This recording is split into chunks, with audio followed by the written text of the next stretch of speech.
you made it through track season. It's early summer here. Time to have a little downtime and hopefully look back on what you've done the last season or year and think about, are there any weak spots that need to be addressed before you start ramping up your mileage again come end of summer or middle of summer, really. So things to think about.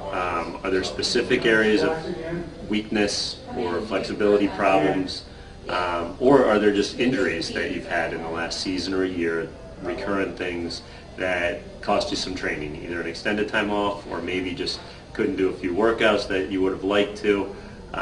Usually those things are not coincidences. They are because of either a training error or a problem with strength and flexibility.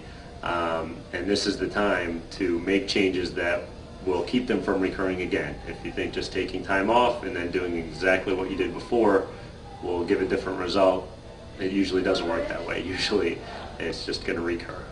Do you find that there are the same issues with runners, or that everybody has a different issue, or things related to maybe the same weaknesses? Yeah, there's definitely a few things that are the most common by far that I would expect to see in a lot of people that come in injured.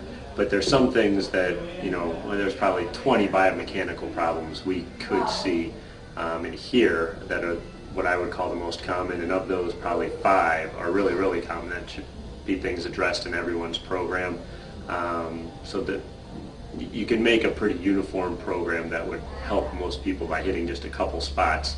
But most people take this month of June and just do nothing, when they could spend a little time building a base of strength before the aerobic base work starts. Are the strengthening exercises something that's time consuming, or are they something that can be done while watching TV? Oh yeah, they're not things that require a weight room for the most part. Yeah, you can do most of them while watching TV. 10 minutes a day kind of things is usually enough. So it's not a big time commitment at all.